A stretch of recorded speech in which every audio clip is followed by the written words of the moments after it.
سیدنا بلال حبشی رضی اللہ تعالیٰ وہ امیہ کے ہاں غلام تھا نا، سب جانتے ہیں، بکریاں چرا رہا تھا، کھانا کھا رہا تھا، اچھے سے زندگی گزار رہا تھا۔ میں تو آپ کو ایک نہیں سینکڑوں مثالیں دے سکتا ہوں اولو العزم انسانوں کی۔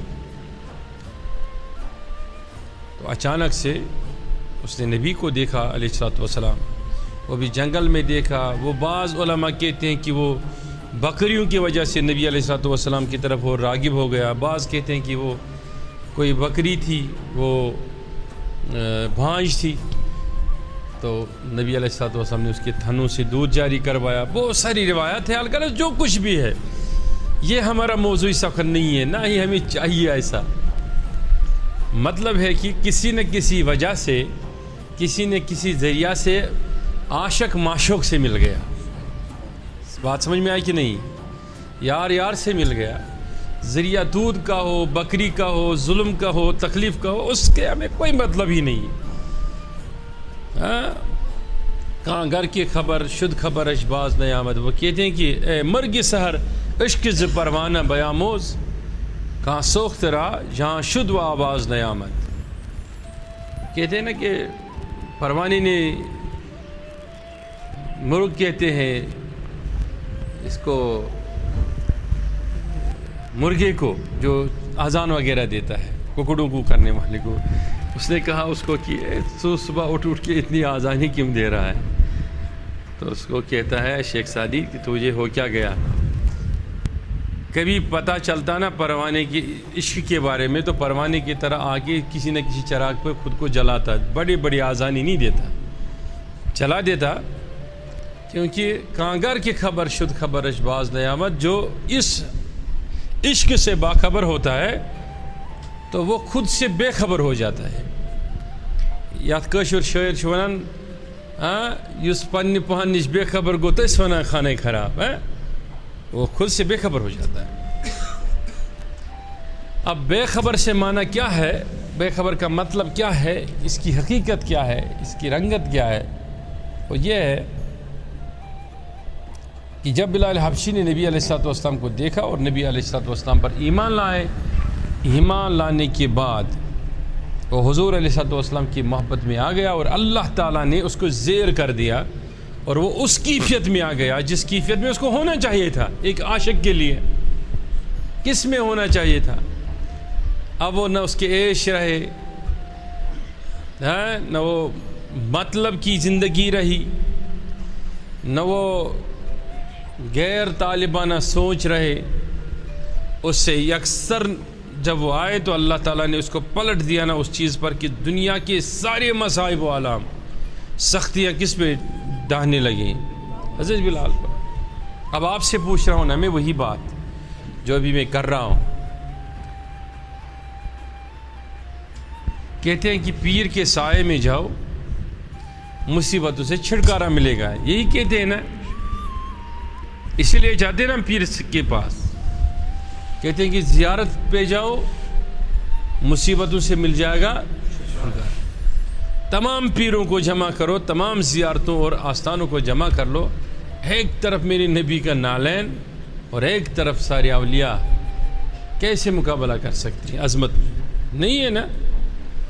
اگر پیر کے در پر جانے سے طالب جو بامراد طالب ہوتا ہے، ایک ہوتا ہے بے مراد طالب،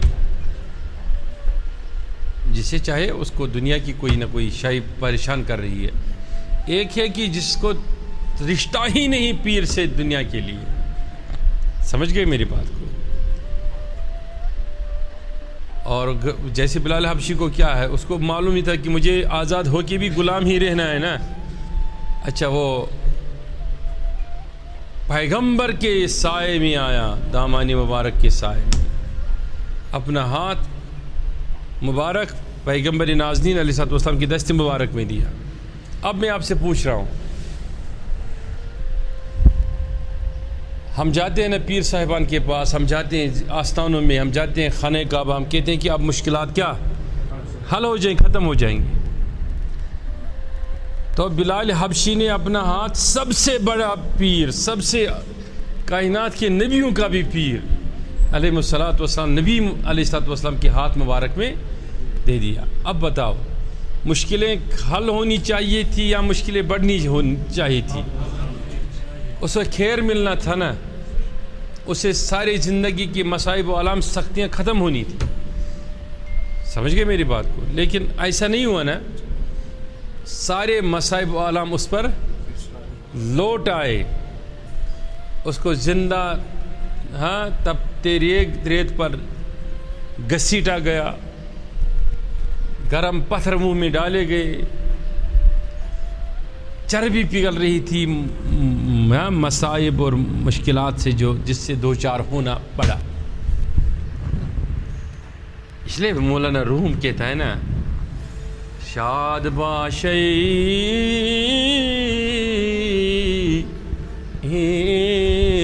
عشق خود سودائیما، شاد باشی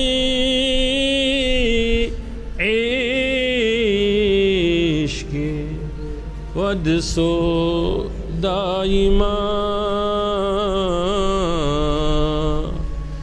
ہے طبیب جملہ علت حائمہ.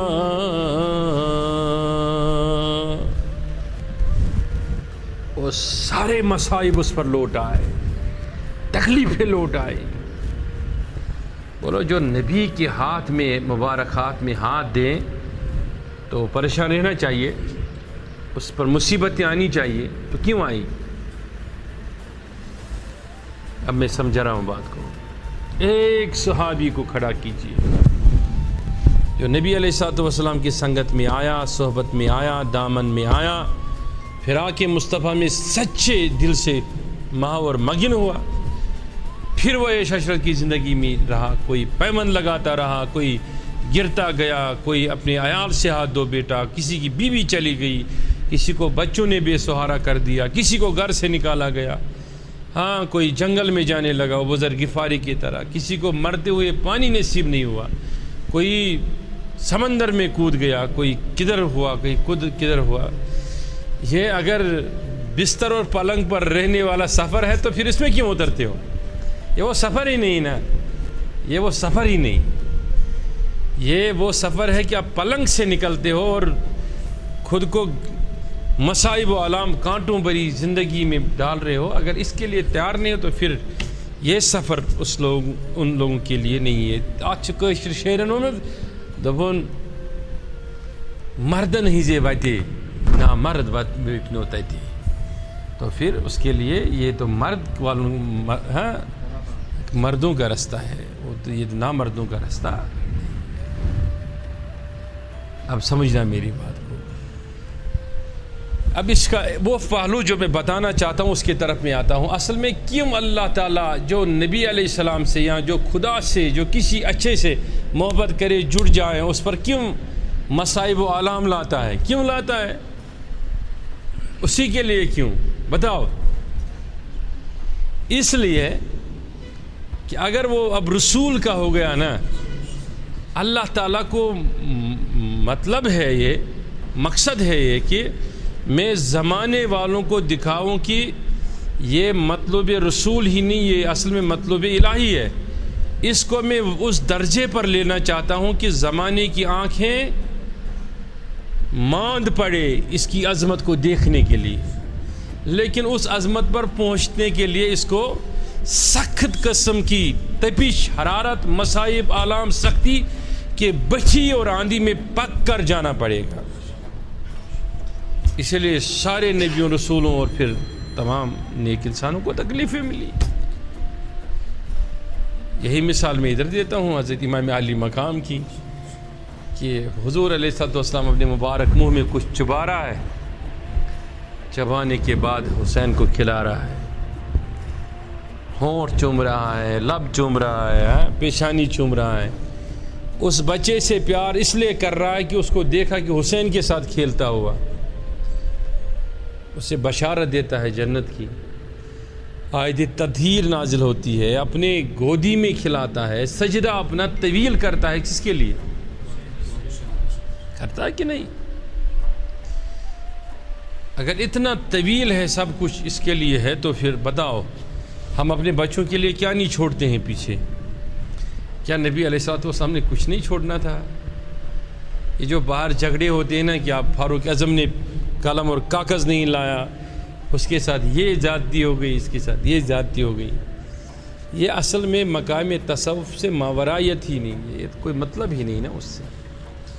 ہر عارف باللہ، ہر نیکوکار اور ہر اللہ تعالیٰ کا چاہنے والا اپنے تقدیر کے طرف خود لوٹتا ہے، خود پلٹتا ہے۔ اگر اس میں تاخیر ہوتا ہے تو وہ خود وہ طلب کرنے جاتا ہے، وہ خود آگ کی بٹھی میں ابراہیم کی طرح کودتا ہے، اس کو تھوڑی بس کوئی وسوسہ آ جاتا ہے۔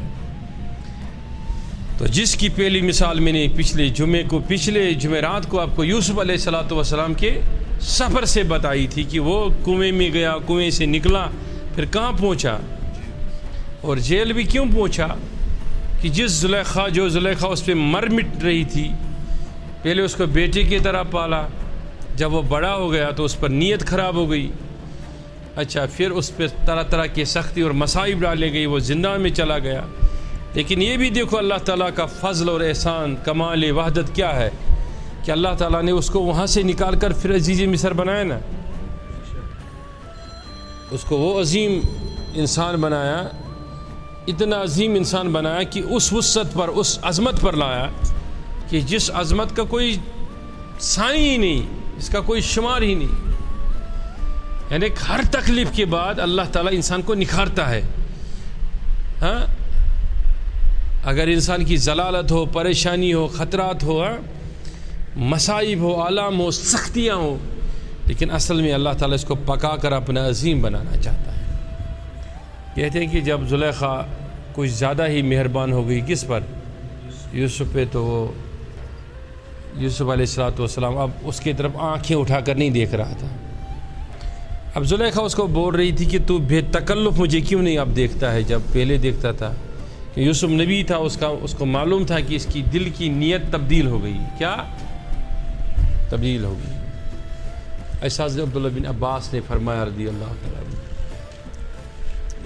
بات سمجھ رہے ہیں کہ نہیں؟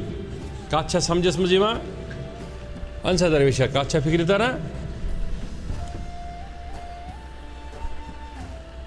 تو اس نے سمجھا اس کی نیت اب تبدیل ہو گئی۔ بالآخر یہ دو طرف سے ہوتا ہے۔ اگر آپ اچھے انسان کے صحبت میں ہیں، اچھے انسان کے دروازے پر ہیں، سمجھ گئے میری بات کو، بس اپنے زبان سے اس کی مخالفت نہ کرنا، دل میں اس کے لیے میل نہ لانا، بغاوت نہ کرنا، سمجھ گئے میری بات کو۔ اگر آپ اس سے دور بھی ہو جائیں گے اپنے اصولوں کے مطابق، تب بھی اس کی عظمت سے آپ محروم نہیں ہو جائیں گے، سمجھ گئے۔ اس کی مثال شریعت میں ان لوگوں کی ہے جن کو نبی علیہ الصلوۃ والسلام نے حکم دیا تھا کہ آپ اس جہاد میں شریک ہو جاؤ، لیکن وہ شریک نہیں ہوئے تھے۔ وہ 3 لوگ تھے نا، بالآخر انہوں نے اس لیے کہا کہ ہم کل نکلیں گے، پرسوں نکلیں گے، ترسوں نکلیں گے، لیکن وہ نہیں گئے۔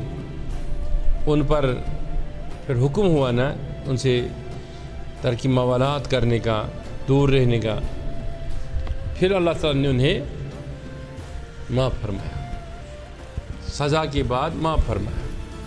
اسی طریقے سے کیونکہ ان کی بغاوت نہیں تھی، دل میں حضور علیہ الصلوۃ والسلام کے خلاف بغاوت نہیں تھی، بس ان کا تساہلانہ پن،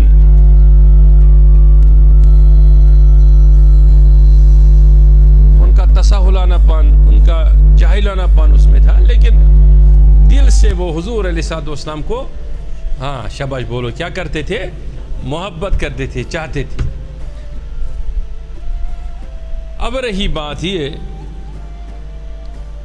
کہ وہ خیر سے محروم نہیں ہوئے نا، سزا ہوئی لیکن خیر سے محروم نہیں ہوئے۔ ہم خیر سے محروم کیوں ہوتے ہیں کہ جب ہم کسی بھی زیارت گاہ پہ جاتے ہیں، کسی بھی ولی سے، کسی بھی نیک انسان سے تعلق پیدا کرتے ہیں نا، کہ جب دنیا کے معیار پر ہم کھرا نہیں اترتے ہیں تو ہم یہ سمجھتے ہیں کہ اللہ بچاوے اللہ بچاوے اللہ بچاوے، اس سلسلے میں تو کوئی دم ہی نہیں ہے، اس میں تو کوئی طاقت ہی نہیں ہے. ارے تمہیں کیوں ایسا لگتا؟ ہو سکتا ہے وہ عظیم بنانا چاہتے ہیں آپ کو، ہو سکتا ہے آپ آزمائش میں ہو. تو ہم پہلے ہی اپنا نظریہ بناتے ہیں تو انسان محروم ہو جاتا ہے ہر اس اچھائی سے جس اچھائی میں آپ ہو. جب یوسف علیہ السلام کے بارے میں زلیخا کچھ زیادہ ہی مہربان ہوئی تو زلیخا کی مہربانی کو دیکھ کے مصر کی عورتوں نے زلیخا پہ پھکرے کسنے شروع کر دی. یہ میں پہلے بھی بتا چکا ہوں آپ. تو زلیخا نے ان کے جواب کے لیے یوسف کو لایا نا، لیکن پہلے ان کے ہاتھ میں کیا دیا؟ چاقور میں کہا کاٹ دو. آج میں نے آپ کے لیے خصوصاً میوہ کی دعوت رکھی ہے، اس میں بہت سارے نعمتیں ہیں، لیکن اس نے کہا جس طریقے سے ہم قہوے میں شروعات کرتے ہیں نا، کہا اس میوے سے آج شروع کر لو. وہ کہتے ہیں وہ انار تھا. ایسا ہے یا کوئی اور؟ تو کہا اپنا چاقو اٹھا اور کاٹنا شروع کر دو، شروع بسم اللہ کر دو. جب انہوں نے بسم اللہ کیا تو یوسف کو کہا کہ آ جاؤ یوسف، وہ تشت لے کے آ جاؤ. اس کو کہا کوئی چیز لے کے آ جاؤ، بہانہ بنایا. تو وہ جو لے کے وہ آیا تو انہوں نے جب یوں کر کے دیکھا تو وہ کہنے لگے تو یہ تو کوئی انسان ہی نہیں ہے نا، ان ھذا ملک کریم، یہ تو کوئی آسمان سے ملک اترا ہوا ہے. اور اللہ تعالیٰ نے اس پر فرمایا نا کہ انہوں نے اپنے ہاتھ وقطعنا ایدیہن، ہاتھ ہی کاٹ دیے. اور نکلنے کے بعد انہیں خوش خیال آیا کہ ہمارے ہاتھوں سے خون نکل رہا ہے. وہ ہے یہ ہے تکلیفوں کا اثر تب ہوا جب شراب عشق یوسفی میں وہ جب تک گم تھے تو تکلیف کا اثر نہ رہا. جب اس نشے سے وہ باہر آئے، کیونکہ ہر حسن کا نشہ ہوتا ہے، جب اس نشے میں تھے یوسف علیہ السلام کے عشق جو حسن تھا ان کا، اس میں جب وہ مضطرب ہو گئے، زخمی ہو گئے تو انہیں احساس ہی نہیں ہوا. تو انہوں نے کہا کہ زلیخا کا ایسا کرنا غیر معمولی ہے، یہ کوئی عام انسان سمجھ گئے. اچھا پھر کہتے ہیں کہ جب یوسف اب بعد میں جیل ویل ہو گئے، میں نے آپ کو سنایا کہ جب ان کی قمیض پیچھے سے پھٹی ہوئی تھی، وہ واپس جب آئے اب وہ عزیز مصر ہو گئے. اب وہ جب عزیز مصر کے مقام پر پہنچ گئے نا، پھر اللہ تعالیٰ نے اس کو وہ تقدیر غالب کر دی نا جس کے لیے اللہ تعالیٰ نے انہیں ان سارے مراسم سے دوڑایا، گزارا. ہاں وہاں پہنچے. پھر وہ بھائی آئے گلا لینے کے لیے، اس نے ان سے حساب کتاب لیا. پھر دوسرے بھائی کو روکا ادھر، پھر اپنا وہ کرتا بھیجا پیغمبرانہ ان کو، اپنے والد کو. تو اس لیے میں آخری پر آپ کو بتا رہا ہوں یہ کہ جو سختیوں کا دور ہے نا یہ ختم ہوتا ہے. حسین علیہ السلام پر بھی یہ سختیوں کا دور چلا ختم کب ہوا؟ نہیں، ایسا نہیں. ختم تب ہوا جب وہ مدینے میں بیٹھے تھے، خلیفہ یزید ہوا تو تب حسین علیہ السلام نے وہ سارے چیزیں، صعوبتیں، تکلیفیں جو مقدر میں تھی نا، جو اچھے دور میں اس نے سنگت پیغمبر میں گزارا تھا نا، اب ان کو کھونے کا وقت آیا تھا، اب ان کو چھوڑنے کا وقت آیا تھا، اب ان زخموں کو کریدنے کا وقت آیا تھا. اور حسین علیہ السلام وہ لے کے چلے. بعض لوگ اس پر اعتراض کرتے ہیں نا کہ حسین علیہ السلام چلے کیوں؟ پھر یہ تو بغاوت. اگر حسین علیہ السلام بغاوت کرتے تو پھر کم سے کم کسی پر حملہ تو کرتے نا، اس لیے انہوں نے حملہ نہیں کیا. وہ چھوٹے چھوٹے بچوں کو ساتھ نہیں لے جاتے. اصل میں وہ کیا پک رہے تھے جس میں اس کو پکنا تھا، اور دھیرے دھیرے کر کے، کیونکہ حضور علیہ السلام نے پہلی ہی بشارت دی تھی.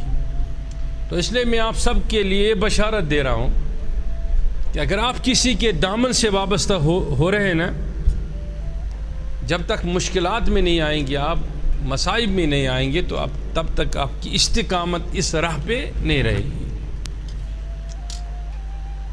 اگر آپ صرف اپنے پیر صاحب کے پاس اس لیے جا رہے ہیں یا کسی زیارت پہ یا حج کرنے کے لیے کہ آپ کو کوئی بھی دنیاوی فائدہ یا مسئلہ ہی ہے، تو آپ صرف دنیا پائیں گے، آپ خدا کو نہیں پا سکتے. آپ خدا سے یارانہ جوڑ نہیں سکتے ہیں. سمجھ گئے میری بات کو؟ آپ کی آنکھیں نہیں کھل سکتی اس کے لیے. تو مطلب کہ یہ بات ہے کہ تصوف میں یہ ہے کہ جلنا مٹنا مرنا، لیکن یہ جلنا مٹنا اور مرنا انسان کے خاتمے کے لیے کافی نہیں، کیونکہ اس کا خاتمہ کوئی ہی نہیں کر سکتا ہے. نہیں آگ اس کو منصور کی طرح ختم کر سکتی ہے، نہ ہی کوئی سمندر اسے نگل سکتا ہے. حسین کو کوئی سمندر نگل سکتا ہے؟ نہ ہی کوئی مٹی ان کو کھا سکتی ہے. اور مرنے کے بعد بھی زندہ ہے، ڈوبنے کے بعد بھی زندہ ہے، اور جلنے کے بعد بھی زندہ ہے.